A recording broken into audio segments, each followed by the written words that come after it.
మన vintage collections, Kadambari collections, పూర్ణిమ prints లో ఎంత కొంటే అంత ఉచితం. ఇంత వర్మ గారి టాపిక్ కూడా తీశారు కాబట్టి శివ టాపిక్, దాంట్లోంచి మీరు కొన్ని రోజులు తొలగించబడ్డారు. అది ఎంతవరకు నిజం? స్క్రిప్ట్ రాసేసాను. అతను ఫస్ట్ స్క్రిప్ట్ రాసి ఇచ్చాను, కృష్ణవంశీ అప్పుడు అసిస్టెంట్ నాకు. అంటే అతనికి అసిస్టెంట్, నా స్క్రిప్ట్ ఎవడైతే డైరెక్టర్కి అసిస్టెంటో అందులో ఒకరిని రైటర్ దగ్గరికి పంపుతారు, నువ్వు ఆ స్క్రిప్ట్ రాయించుకురా అని. కృష్ణవంశీ విపరీతంగా ఎంజాయ్ చేశాడు. విపరీతమైన జోకులు, కాలేజ్ కదా, సెటైర్లా ఇవి వేసా, తీసుకెళ్ళి రీడింగ్ ఇచ్చా. వర్మ స్క్రిప్ట్ మొత్తం విని, ఏంటి ఇన్ని జోకులు ఉన్నాయి అన్నాడు. మరి కాలేజీ అట్మాస్ఫియర్లో జోకులు ఉంటాయి, ఒక్క జోక్ కూడా ఉండడానికి వీల్లేదు. ఉండకుండా వద్దు, జోకు అన్నది ఉండదు ఆ సినిమాలో. మరి what I told and what that you have written, sir you have given me the basic, I have developed. No, I don't want a single joke. ఇది ఆడే సినిమానే, గొప్ప సినిమా. అది మొత్తం తీసేసి మామూలుగా కృష్ణవంశీ ఏంటన్నా ఇంక సినిమా ఏముంటుంది, ఇక ఆ సినిమా యూనిట్ అంతా గోపాలరెడ్డి గారితో సహా వచ్చి ఇట్లా ఒక్కడే నమ్మాడు వర్మని, నాగార్జున. ఎవరికి నమ్మకం లేదు. సరే రాసేసి అయిపోయింది. ఈ రాసిన స్క్రిప్ట్ని నేను అప్పుడు మెడ్రాస్లో ఉంటున్నాను, చెన్నై. పొద్దున్న సడన్గా నాకు మార్నింగ్ ఫ్లైట్కి రమ్మాలి. నేను యాక్చువల్గా స్క్రిప్ట్ అంతా అయిపోయి రీరైట్ చేసి ఆయన కావాల్సినట్టు అది ఆయన చేతికి ఇచ్చి వెళ్ళాలి. ఈలోగా నాకు మార్నింగ్ ఫ్లైట్కి రమ్మన్నారు.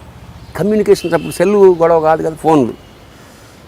నేను నా మిత్రుడు ఉన్నాడు, సివిఎల్ నరసింహరావు అని నటుడు, చిన్ననాటి వాడు, అడ్వకేట్. వాడికి కవర్లో పెట్టి ఇచ్చి, నువ్వు అన్నపూర్ణ స్టూడియోస్లో ఇచ్చానని చెప్పి ఇచ్చేరా నువ్వు. వర్షం, వర్షం. సరే నేను ఇచ్చేస్తానులే రేపు అన్నాడు. నేను మార్నింగ్ ఫ్లైట్కి వెళ్ళిపోయా. వీడు మర్నాడు తీసుకెళ్ళి కార్లో వెళ్ళి ఇచ్చేసాడు. అంతే, మళ్ళీ నాకు ఫోన్ లేదు. బాగుందేమో, మళ్ళీ ఫోన్ ఎందుకు అనుకున్నాను. అంత అయిపోతులే కదా, బాగుంది, నచ్చి ఉంటుంది. సినిమా షెడ్యూల్ ప్రారంభం శివ ఢింగ్ అని చేయింతో ఒక పెద్ద బోర్డు, నా పేరు లేదు. ఏది ఎప్పుడు సినిమా అనౌన్స్మెంట్ అవుతుందిగా, శివ అని చేయింతో ఎర్రగా, పేరు లేదు నాకు ఎక్కడ. నాకు కొంచెం ఇదేంటి ఇంత కష్టపడి రాసి, నిజానికి కష్టపడి అనేది అది నేను ఆ క్రెడిట్ నేను తీసుకోకూడదు. నేను కాదు, వర్మతో సినిమా చేసిన ఎవడు ఏ క్రెడిట్ తీసుకోవడానికి లేదు, అన్నీ హాయి చెప్తాడు. ఓకే, చెప్పేస్తాడు అతను. సరే టీకే, ఎట్లా నేను చెన్నైకి వెళ్ళిపోయా. నాగేశ్వర డైరెక్టర్ నాకు ఫోన్ చేసి, ఏమైనా సినిమా మొదలవుతుంది నెక్స్ట్ వీక్, మళ్ళీ రాలేదు, నేనేం చేయను, వాళ్ళకి రెస్పాన్స్ లేదు, అది ఏదో ఆయనకి కొంచెం అలిగాడు ఏదో విషయం, ఆ విషయం నాకు తెలీదు, అందుకని మధ్యలో వేరే వాళ్ళని కూడా పిలిపించాడు అవి ఇవి. సరే ఇప్పుడు ఏం చేయమంటున్నాను, ఒక్కసారి హలో అని ఈ ఊళ్ళోనే ఉన్నాడు. నేను అనడం ఏంటంటే, నేను నా పని నేను చేసాను కదండి, అవన్నీ ఎందుకు ఇండస్ట్రీలో ఉంటూ. అను పెద్ద డైరెక్టరు, అతను ఫస్ట్ టైం అంత పెద్ద డైరెక్టర్ అవుతే అట్లా ఆ టైప్, పెద్ద కంపెనీ కదా. సార్ తప్పేమని ఫోన్ చేశాను, ఎత్తాడు. భరణి ఏంటి చాలా రోజుల తర్వాత, అది నేను అనాల్సింది మీరు అన్నారేంటి. సరే ఠీక్, ఎప్పుడు అట్లాగే ఉంటుంది, రివర్స్ బ్యాచ్ కదా. అంటే అవన్నీ అవి ఇవి కూడా గుర్తుండవు అతనికి, అది గమ్మత్తు. ఏంటి అన్నాడు ఫోన్లో. నేను ఇమాజిన్ చేయను ఆయన ఎలా అంటున్నాడు. సార్ సినిమా ఎప్పటి నుంచి, నెక్స్ట్ మీకు స్టార్ట్ అవుతుందిగా అన్నాడు. అట్లా మంచి. సరే ఇక్కడ కాస్ట్యూమ్ కొనడానికి వచ్చాను. నెక్స్ట్ సినిమా అంటే క్షణక్షణం, ఇదే సినిమా నెక్స్ట్ స్టార్ట్ అవుతుంది, దాని కాస్ట్యూమ్ కొనడానికి చెన్నై వచ్చాను. సరే సార్, అయితే ఎక్కడున్నారు? నాన్న శాలిగ్రామంలో ఉన్నాను సార్. ఈవినింగ్ ఫ్లైట్ నాకు 7 o'clockకి, అదే ఈవినింగ్ ఫ్లైటు, వస్తే 5 మీ ఇంటికి వస్తాను. ఎక్కడ అడ్రస్ అన్నాడు. మీ వాళ్ళకి తెలుసునండి కారు వాళ్ళకి. ఉత్తిది కంటిన్యూ తుడుస్తున్నాడు. కానీ చెప్పాం కదా అతను అబద్ధం ఆడని. కట్ చేస్తే 5 కారు ఉంది ఇంట్లో. మా ఆవిడేమో పూరిటికి వెళ్ళింది, లేదు ఒక్కడనే. నాకు అప్పుడు అసిస్టెంట్ కూడా లేరు అనుకుంటా, అప్పుడు లేడు. వచ్చాడు, టీ కావాలే, నేనే పెట్టి, నాకు మంచి, నేను వెరీ గుడ్ కుక్. చాయ్ పెట్టి అక్కడ కూర్చున్నాడు, ఇక్కడ కూర్చోడు. ఏంటి సార్ అదే భరణి నేను తీసేసాను నీకు తెలుసా అన్నాడు. అవును సార్. సంతోషించాను. ఎందుకు తీసేసానో తెలుసా? తెలుసు sir. First thing, script is God. Script అనేది చాలా ఇంపార్టెంట్ సినిమాకి.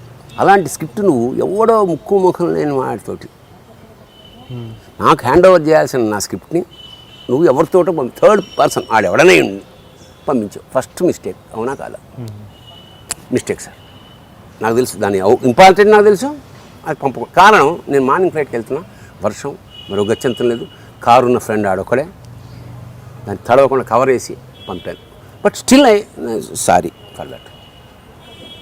ఏదో చేసి రాత్రో ఇవాళ అప్పుడు ఈ ఫెసిలిటీస్ ఏం లేదు. సరే వాటెవర్, మీరు క్షమిస్తే రెండు, ఈ కథని నువ్వు how dare that you told the story to mister Ravikishore of సెవెంతీ movies. ఎందుకంటే సెవెంతీ మూవీస్ నాకు ఆస్థాన సినిమా కంపెనీ, అక్కడే ఉండేవాడిని ఎప్పుడు. నేను that is not true sir, because I'm a professional writer. Ladies tailor కదా, నేను అక్కడ రాసుకుని ఇక్కడికి ఎట్లా చెప్తే ఇంకో కంపెనీకి ఎట్లా బతకగలను అసలు అట్లా? ఇప్పుడు అప్పుడే ఇది 15వ సినిమా నాకు. నేను అక్కడ కదా ఇక్కడ డైలాగ్ అక్కడ చెప్తే ఎట్లా సర్వైవ్ అవ్వగలనా? First point. రెండో పాయింట్, అసలు మన సినిమాలో కథ ఉందా సార్ అన్నాడు. అదే ఇన్సిడెంట్లు, మంచి స్క్రీన్ ప్లే, ఒక అదే అని నా పైన చూసి, నా పైన శ్రీదేవి బొమ్మ ఉంది. భరణి ఈవిడితో సినిమా తీయాలి, శ్రీదేవి ఐ లైక్. సార్ శ్రీదేవితో తీద్దురుగా నా సంగతి ఏమిటన్నా, ఎల్లుండి ఫైట్కి రా అన్నాడు. క్లారిటీ వచ్చేసిందా? సో అతని కోపము, అతని ద్వేషము, అతని ప్రేమ, అతని అటాచ్మెంట్ అన్ని క్షణభంగురాలే. శ్రీదేవి ఫోటో మీ ఇంట్లో ఎందుకుంది? ఆర్టిస్ట్ పెట్టుకున్నాం, ఏదో క్యాలెండర్ వచ్చింది పెట్టండి. అది చూసారా, ఇది కార్యకారణ సంబంధం. అసలు నేను పెద్ద శ్రీదేవి ఫ్యాన్ ఏం కాదు. శ్రీదేవి అందరికీ ఇష్టమో, నాకు ఇష్టమో. ఏ టపాకాయలు అప్పుడు ఉంటుంది కదా, పెట్టామన్నమాట కొత్తగా. నా వెనకాల ఉందని అంత నోటీస్ కూడా నేను చేయలేదు. అతనికి ఇష్టం కాబట్టి శ్రీదేవి అన్నాడు. తర్వాత సినిమా తీశాడు, మనల్నేమో అది వేరే విషయం. అండ్ శ్రవంతి రవికిషోర్ టాపిక్ వచ్చింది కాబట్టి, రాజోల్లో మీరు ఆయన కలిసి ఒకే రూమ్లో ఉండేవాళ్ళు అంటే అందరా ఎవరు?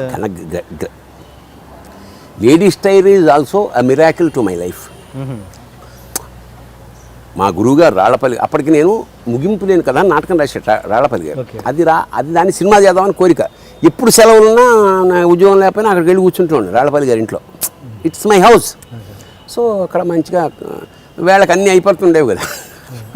హాయిగా ఏమైనా నువ్వు ఇంత మంచి రైటరు కదా నువ్వు, ఒకసారి వంశీని పరిచయం చేస్తా, శివాణ్ణి పరిచయం చేస్తా అంటుండే.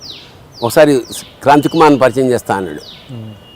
క్రాంతి కుమార్ సార్ పైన ఒక మేడ మీద ఇలా కటకటాల దాంట్లో ఇట్లా తిరుగుతున్నాడు అన్నమాట ఆయన.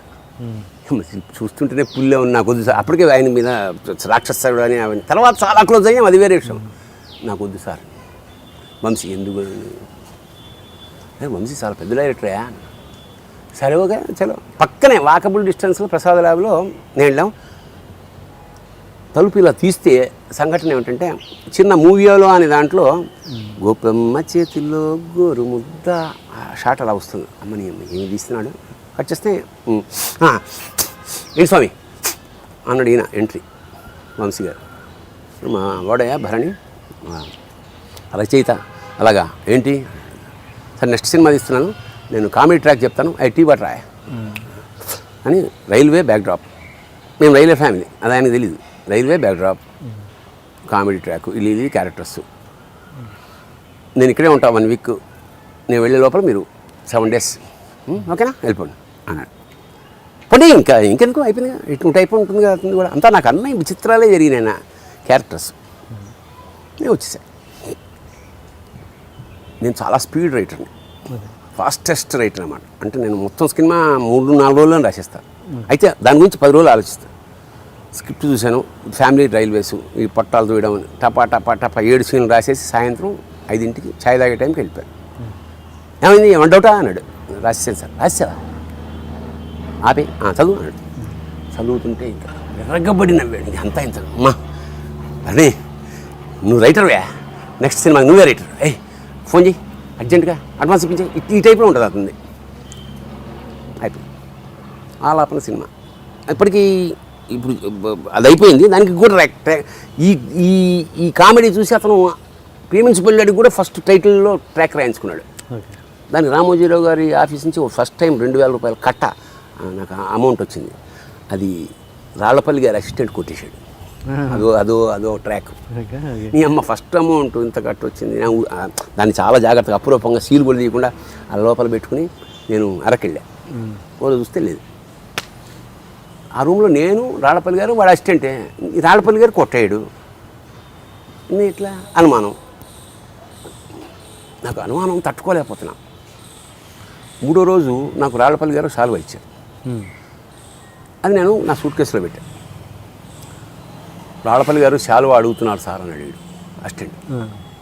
అంటే అన్న అదే ఆయనకి కావాలట. ఆయన కలిగితే నన్ను అడుగుతాడు. రాళ్లపల్లి శాలువా కావాలి, నువ్వెవడరా నేను చెప్పడానికి? అప్పుడు శాలువా ఎక్కడుంది? సూట్ కేసులో ఉంది. సూట్ కేసు నువ్వు ఎందుకు చూసావు? అందులో డబ్బులు ఉండాలి. లేవు. మరి ఎంతనే? అందులో 100 రూపాయలే ఉన్నాయి. ఉన్నట్టు ఎట్లా తెలుసు? అమ్మ నాకు కొడక. ఇంకా